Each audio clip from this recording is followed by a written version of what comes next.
माझा जेव्हा जिजाचा पूर्ण सेट झाला होता, सगळा बेस, तेव्हा मी आणखीन एक साईड बाय साईड बिझनेस करावा या विचाराने मी पेपर प्लेट आणि ते द्रोड असतात ते बनवण्याचा व्यवसाय सुरू करावा या उद्देशाने, आणि माझ्याकडून आणखी 10, 15, 20 महिलांना काम मिळेल याने मी 2 वर्षापूर्वी त्यामध्ये थोडासा अभ्यास केला, सर्च केला आणि मी व्यवसाय सुरू करण्याचं ते ठरवलं.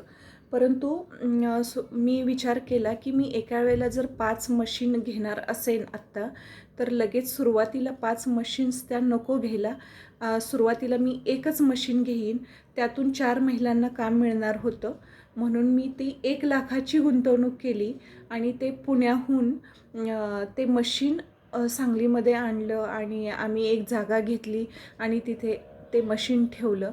पण खरं सांगायचं तर तुम्हाला अतिशय म्हणजे मी त्याबद्दल एखादा वेगळा व्हिडिओ बनवू शकेन, परंतु ते व्यवस्थित सक्सेस झाला नाही तो व्यवसाय माझा.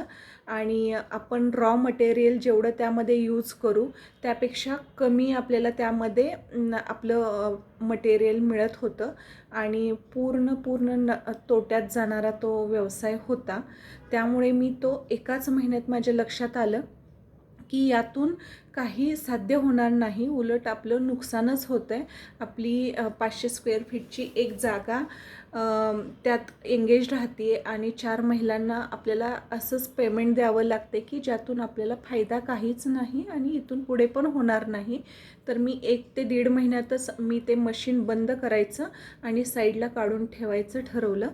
तर ते मी साईडला मशीन काढून ठेवलं आणि त्याच महिलांना मी जिजामधलं ट्रेनिंग देऊन जिजामध्ये जॉईन केलं.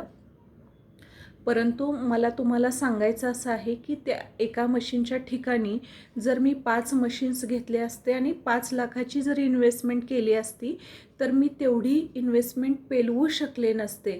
मी एका मशीनची इन्व्हेस्टमेंट केली, 1,00,000ची इन्व्हेस्टमेंट केली, हा तर ठीक आहे, त्यातूनही मला जायला 6 महिने लागले. ते नुकसान की डोक्यात एक विषय राहत होता की अरेच्या आपण इथे 1,00,000ला लॉसमध्ये आहोत, इथे 1,00,000ला लॉसमध्ये आहोत.